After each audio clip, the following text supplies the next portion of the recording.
Okay, hello everybody. This is Steve Spearman with CyberCert Academy.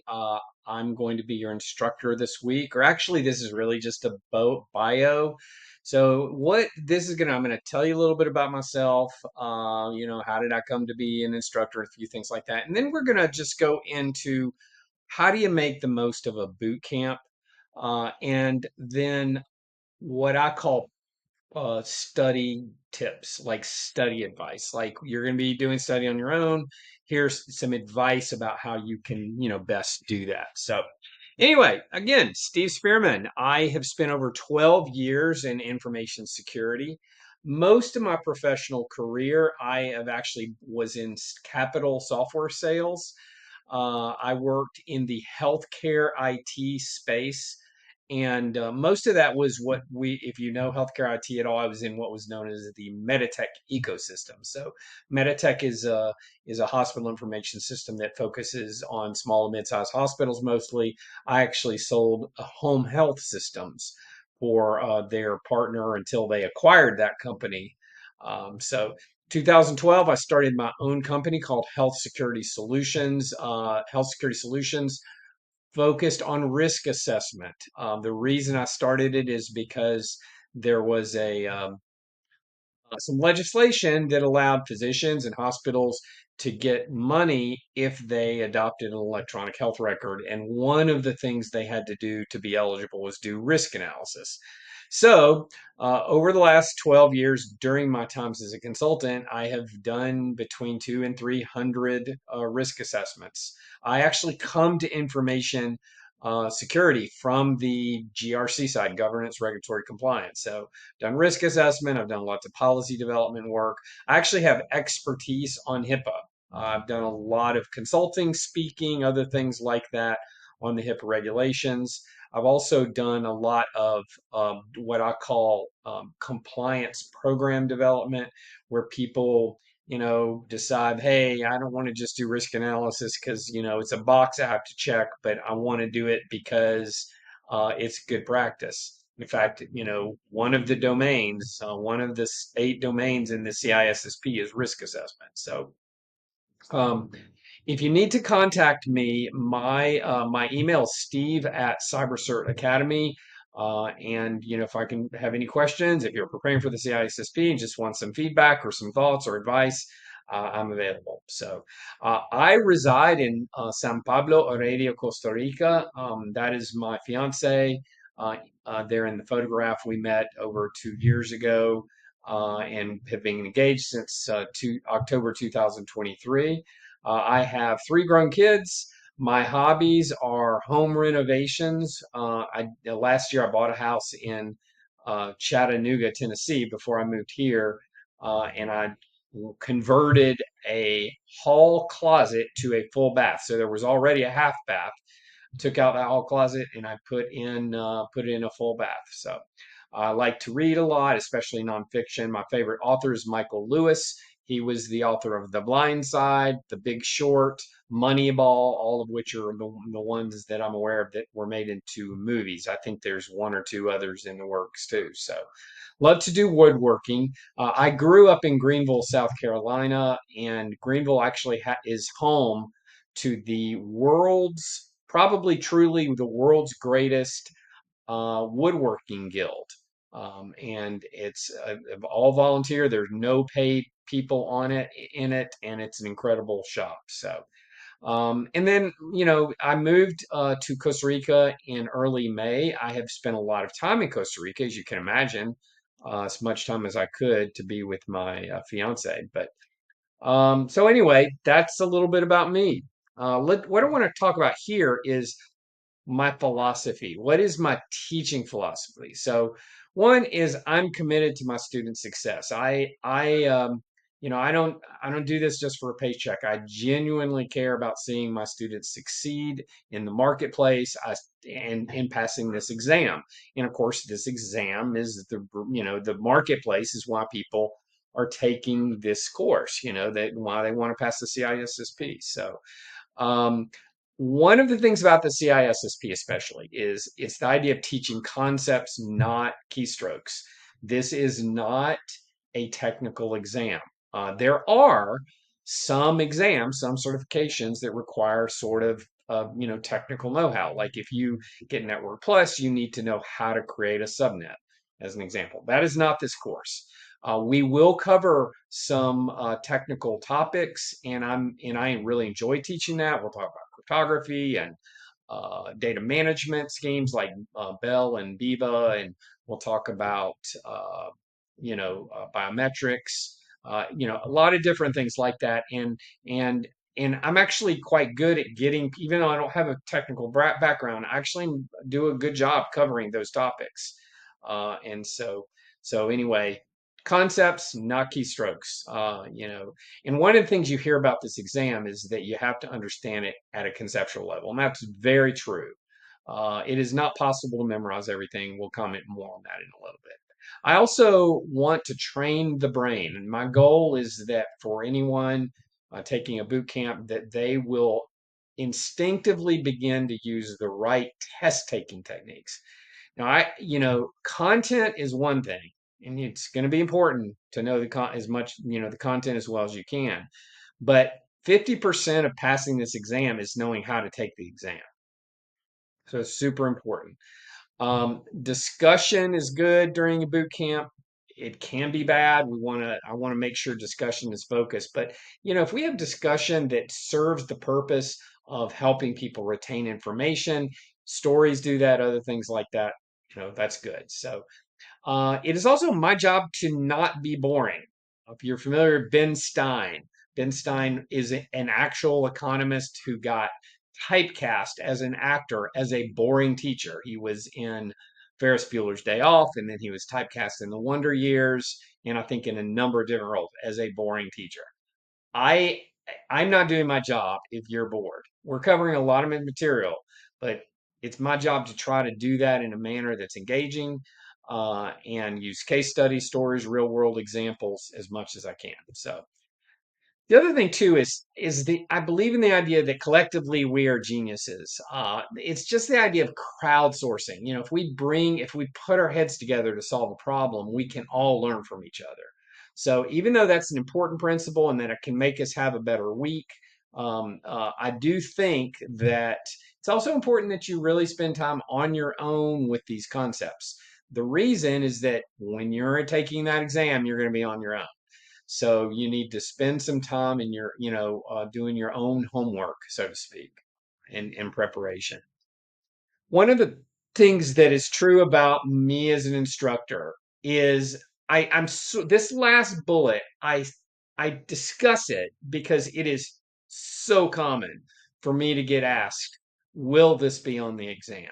And usually the context for the comment is that it's about something real granular or specific. Like, for example, uh, do we need to know like all the ports?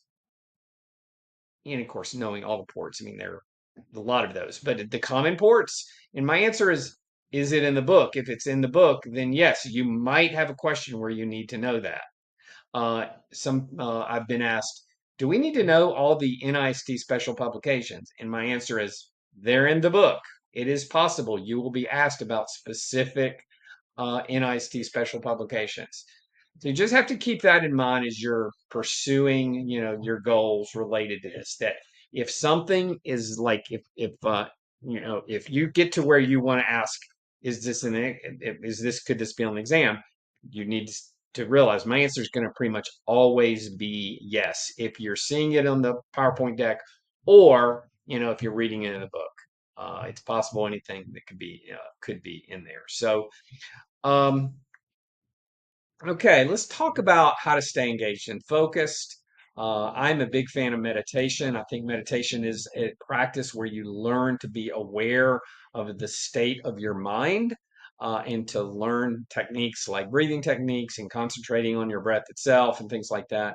I think taking up is a great. I like the Balance app. It's was the app of the year 2 or 3 years ago on the iPhone.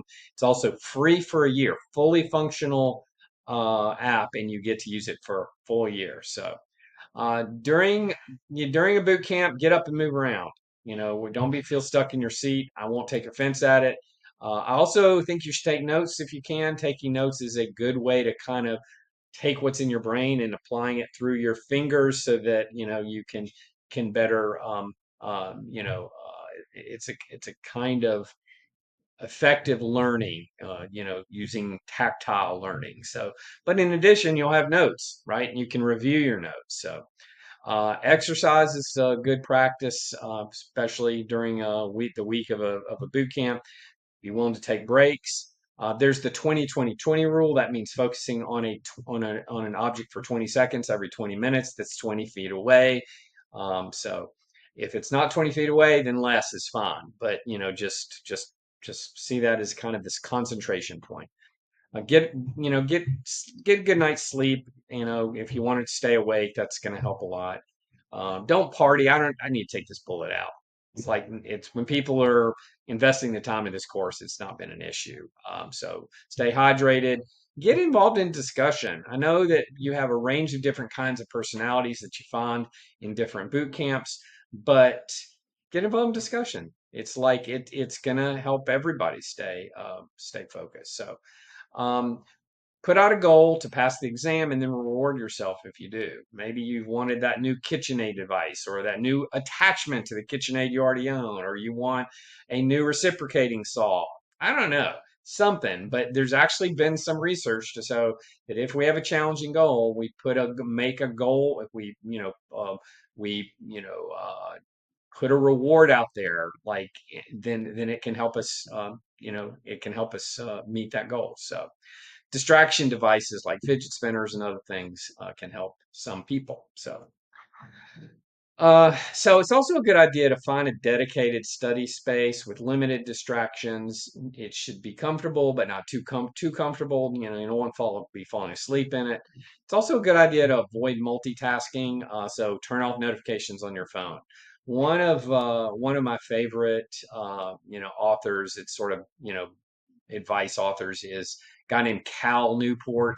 And he's written a lot on the topic of like study preparation. He wrote a book called Deep Work that was a bestseller, talking about how because we're so distracted, we're losing the ability to do difficult, meaty brain work, really wrestling with difficult problems. So, and he's not a fan of multitasking.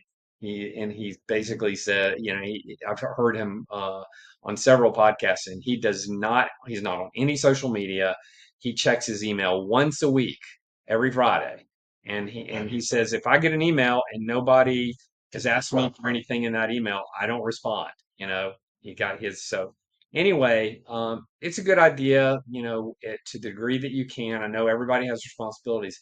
Focus on the task at hand, and one of the things that I think is important is a study plan. So, listening to music can be good. For most people, it's going to be the right kind of music. For me, that means classical music, but I can't, anything with lyrics, I cannot. I'm too ADD, it just won't work for me. Natural lighting is good. As I said, turn off notifications and having dedicated space. Study strategies, create a study plan. So I actually have a tips and tricks email that you can sign up. You can get it to the tips and tricks arrive in 5 days or 30 days, but both of them include a study plan template that you could use. Really, though, you have to do it yourself because it depends on when you're going to take the exam. Your study plan, if it's a 6-month study plan, it's going to be very different than a 1-month study plan. In terms of intensity, in terms of what you need to cover when. 6 months, you have lots of time. You can read all the books and things. If it's 1 month, you probably can't read all the books. You may not even be able to read the most important book, the official study guide. So you have to think about your best preparation, which is, by the way, quizzing. So I am a big proponent of the idea that the most important thing that you need to do is to do lots and lots of quizzing. Uh, so, so there are lots of sources of quizzes, and there are a lot of good ones. And I'm not, with this list, discouraging use of any of those, but I am a fan of the official study guide 9th and 10th editions. The 10th editions was just released June the 12th, I believe. with all new questions. And just so we know how the official study guide is organized, there are 960 questions in both editions.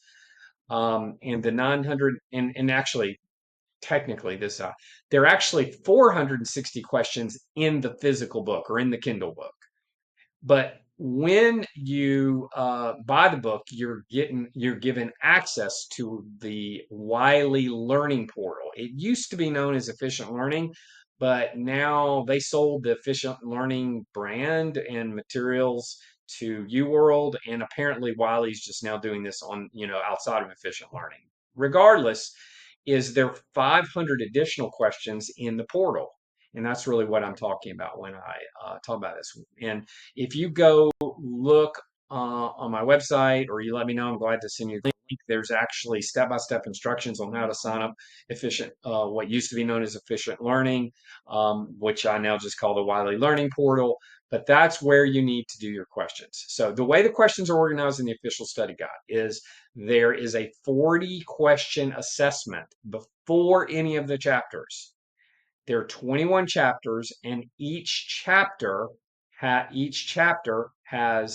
a 20 question bank of questions. That's 420 plus the 40 question assessment. That's where we get 460, and then you get 500 additional questions and those are in the form of 4 practice exams. I'm going to comment about practice exams in just a minute.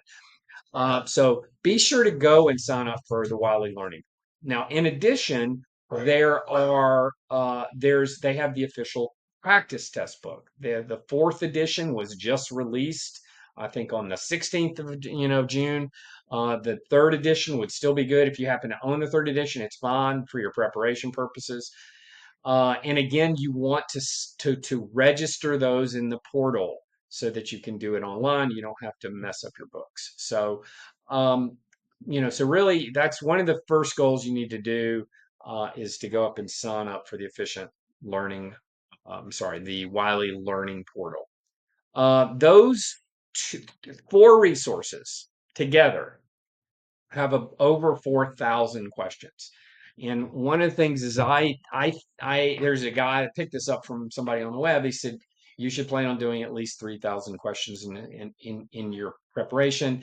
I'm not so black and white. Some people can do with less because they have a lot of experience and other things, but it's a pretty good suggestion. And so you've got, with those 4 books, you've got you've got about 1,300, 2,600 plus, you got about 4,500 questions between those 4 resources. Now, I get asked, what about reading? Should I read any books or whatever? And the official study guide 10th edition, if you then have the 9th, it's going to be fine too. But if you're going to go out and buy something new, get the official study guide 10th edition. That's your most important reading resource. I actually get a range of different responses to people that read the book about reading the book. I actually think it's a very well written book. I applaud Mike Chappell, the author, for organization. I think the call outs and boxes and stories he tells are great. I think it's great. I would contrast this with the Common Body of Knowledge, which is the official publication regarding where we get it's the publication where we get the actual questions from, and it's boring and it's not necessary. Just the official study guide is really where it's at. So the other thing, I do want to confess, I've not read the books, but I hear a lot of really great things about Destination CISSP. It's on my goal to try to read that through. And I did buy it on the Kindle. It was just on sale for like $2 recently. So they also have some practice questions in the Destination CISSP. By the way, I need to go back. I forgot to mention that Pocket Prep is another great source of questions. So it is a subscription. You have to pay $20 a month for it. You hopefully only need it for a month or two. It has 1,000 questions in their bank, and they're very good questions. The explanations about why an answer is what it is in Pocket Prep is actually better than the explanations for the Wiley questions. It's really good. They also have some pretty cool functions like quick 10. That's 10 quick questions that you can do. They also have another function called like worst domains. Ask me hard. Get failing or the domains I'm doing worst in. I want to focus on those domains, and that's a really helpful feature. One of the general pieces of advice I give is focus on your weakest domains. So they have that built into Pocket Prep. One other thing in terms of both reading and a potential for audio is that Mike Chappell in the official study guide has a summary at the end of each chapter of the most essential learning in each chapter. He has actually recorded audio of him reading those essentials, those chapter essentials, and you can download those audio from the Wiley Learning Portal. And I've had a lot of people said that it was very useful, and especially listening to it on audio. So you should consider that. Now, what do I think about flashcards? I think flashcards are great. I don't. I think you could do flashcards till the cows come home and still fail this exam. You really do need to spend time, understanding concepts, content, etc. I used to really push the idea of acronyms, focusing on acronyms. That was one of the best uses of flashcards. But in the last few years, the CISSP has really gotten away from using acronyms as answers to questions. They used to lean pretty heavily into it, but not so much anymore. I actually happen to have a CISSP acronym Anki deck that I can make available to anybody here that's interested in it. But you need to be able to, it's not as essential as it used to be. So.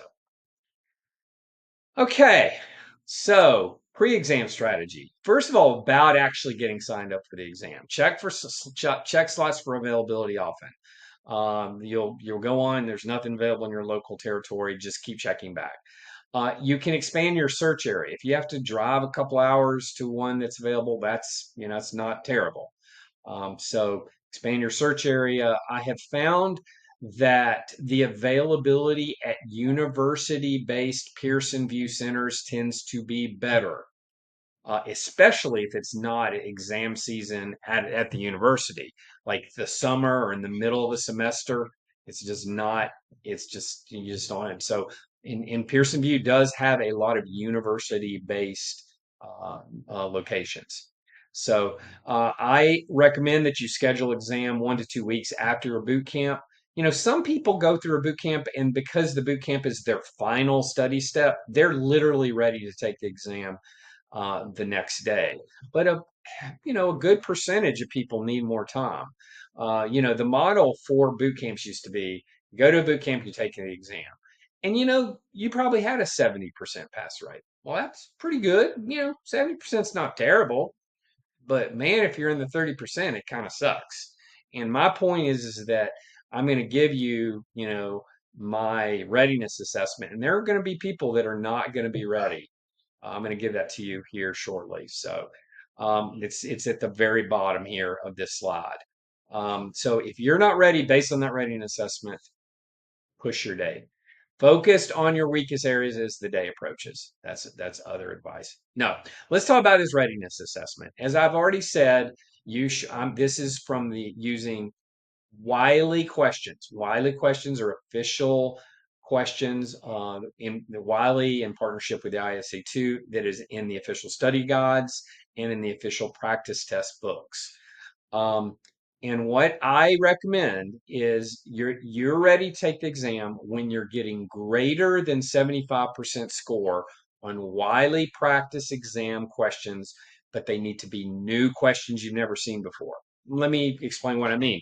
Let's say you do the first practice exam in the official study guide, Wiley Learning Portal, and let's say you get 65 on it. If you get 65 on it, and then you go and take it the next day, you're going to get 85 or 90 because you've memorized the questions. The readiness assessment only applies to questions you've never seen before. So one of the things that that means as a practical matter is that you need lots of new questions. And as we talked about, there are almost 4,500 questions between the four books we mentioned. So okay, so that's really, that's about exam strategy. Exam day strategy, get a good night's sleep, but don't use Ambien. Ambien tends to mess up your long to short-term memory transfer. Arrive 30 minutes early. If you study with coffee, then drink coffee beforehand. It just gets your brain wiring in the same, with the same things firing as it does when you're studying. So use the restroom beforehand. I don't want anybody to panic though. You can use the restroom during the exam, but they're not going to add time to the clock. And the checking out procedure and all that takes probably 10 minutes. Checking out, checking back in. So, use it beforehand. I have more than one exam. I've used it in the middle of the exam and I did fine. So when you get to the Pearson VUE Center, they take your photo, palm print, scan. That's the biometrics system they use. They take everything from you. I'm surprised they don't make you remove your belt, but they don't use that. But you can't have a watch. You can't have everything from you. And then they give you a whiteboard marker. One of the things I recommend you do with that whiteboard marker is the second you sit down at the workstation and they start the exam, you need to write down all the mnemonics you have, like bell, bell is word, Biba is no word, cats seldom implode after attacking the cats seldom implode after attacking mice is the mnemonic for the risk management framework, as an example. Sign the NDA right at the beginning, and then just start on your exam. This is just a quick review of the exam of what we cover during a boot camp. Most boot camps are Sunday through Friday. So on Sunday we do setup, introductions. I get everybody up on the Wiley Learning Portal. Then we start Domain 1. We don't actually start Domain 1 until probably late morning on Sunday. We then on Monday we complete Domain 1 and Domain 2 in the morning, and then late morning we start security engineering. This is one of the two highly technical domains, the other one being security, being communications and network security. On Tuesday, we finish security engineering in the morning and start communications and network security. And usually we're done, not always, but usually we're done with communication network security by the end of the day on Tuesday. So we've now had 3 days and we've covered 4 of the domains. From here on out, we got 2 more days of full content, and we do 2 domains a day. So Wednesday is identity and access management. Happens to be my favorite one to teach. It, to me, just covers, biometrics and some other interesting topics. So we do domain 6 in the afternoon. That's security assessment and testing. On Thursday, which is our last day of content, is security operations. The most important section in the security operations is the business continuity sections. And then domain 8 afternoon is software security. Friday is a half day. We do reviewing, quizzing, and final instructions in the morning. So the one of the things in terms of how we do the actual boot camp is that we do we do quizzing for each day at the end of the day, but on Thursday, we don't do any quizzing at the end of the day. We do that on Friday morning and then some other quizzing as well. Okay, thank you very much, everybody. So that's a little bit about boot camp, my philosophy, and about schedule. Love to hear, hear any feedback that you might have, and let me know.